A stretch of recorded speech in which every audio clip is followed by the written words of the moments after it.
Good morning, everybody, and welcome to Techsavvy. This is episode 18, and we're looking today at whether copying your own CDs onto iTunes, is it legal in the UK? Short answer, not sure. Here I have a CD that I want to copy across, which I bought from many years ago, Sheryl Crow, and I was thinking I want to include that into my CD collection. And I suddenly discovered that I think I've known about it, but there is certainly an awful lot of confusion over how this works. And I think from my point of view, it's better to stay with material that you have created yourself to copy across music you've made, not somebody else's music, unless you have their permission, unless you contacted them. Copyright law in digital means is a complete confusion. But here is what I've learned. And this may not seem a tech-savvy solution, but actually it's something to be aware of. If you have any comments or anything, please make them below as this video is going out. But let me share my screen and I will show you some of the things that are a little bit confusing from what's been going on. So the first thing I want to do is show you something that Macworld put up in 2015, and it had the title, "Why You Don't Need to Be Worried About iTunes Being Illegal in the UK." The High Court in 2015 declared it illegal to make private copies of copyright works, which is basically one of the main functions of iTunes, as this article says. But don't worry, you won't end up in handcuffs. But actually, I think when you get down to the actual changes of law, and this all sort of began in 2014, but the High Court reversed a decision to reinstate the rule about private copying copyright.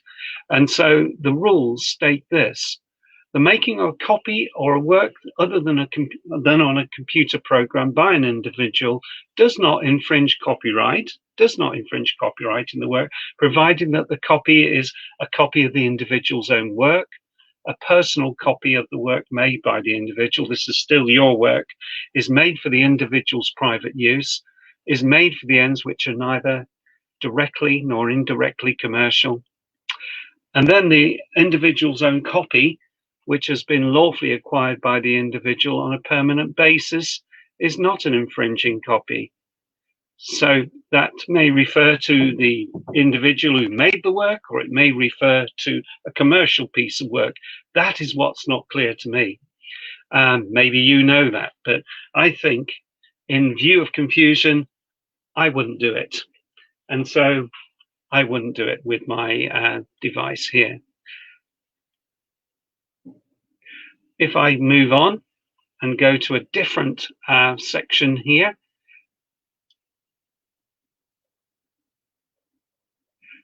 okay, that's not the area I want to go.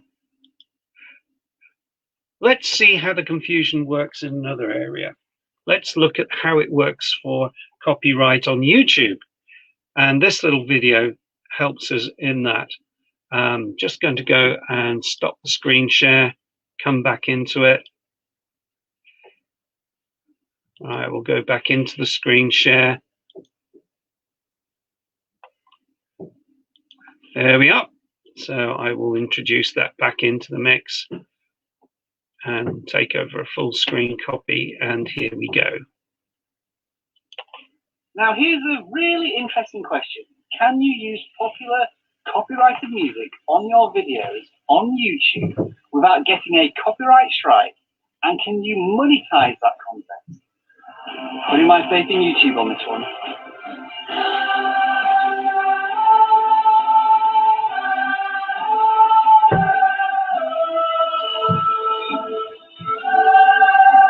Hello, I'm Rob and welcome back to vidIQ, the YouTube tool and channel that educates you on your YouTube journey. Now, a couple of things to say before we jump into this video. We apologize if there are any adverts on this video. That doesn't usually happen with vidIQ, but you're going to find out why very soon. And we do apologize to our audience in Australia and New Zealand who might not be able to see this video at all, although in saying that, you won't be able to see this apology anyway. Now, of course, you may recognize this very inspiring and popular piece of music, but the question is, why are we using it right now? I'm going to show you how. Let's take a look. If you point your web browser to youtube.com/music_policies, you can find out what will happen if you use music that is searchable in the music policy directory. In this example, we are playing Wake Up from Arcade Fire. And when we search for this song, it says the following. If we use this song on a YouTube video, it will be viewable everywhere save for 2 countries, those being Australia and New Zealand, hence my apology earlier on.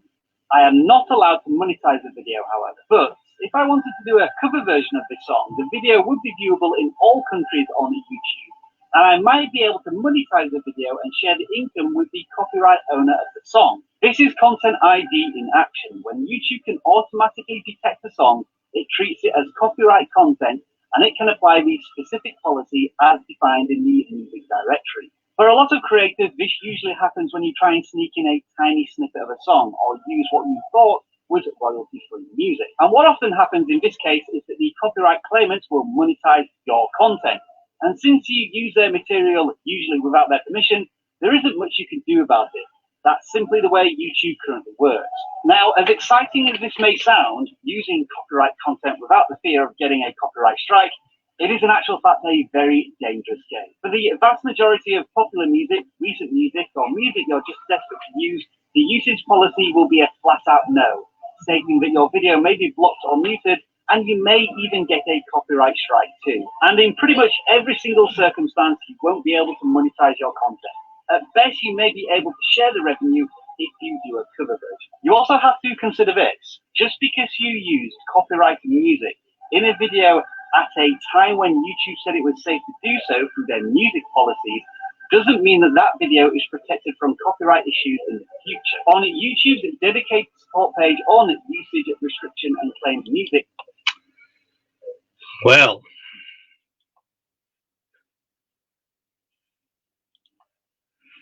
that certainly was illuminating, wasn't it?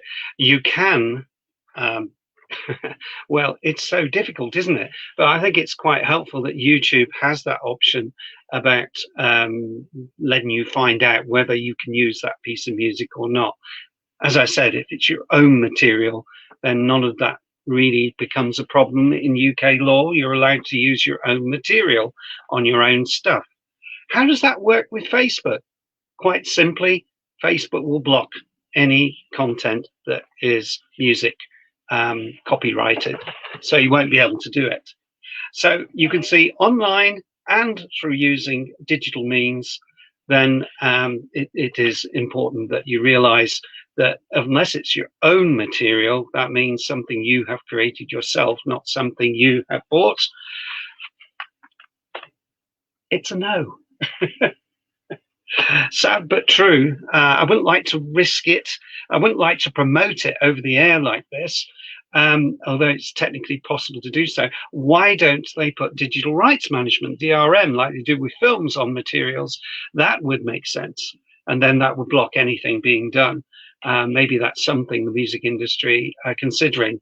And as online has created this interesting mix of confusion, and until the dust settles, I wouldn't try and do this. Now, I do realize maybe for 15 or so years, you've been able to copy music and put it onto your device.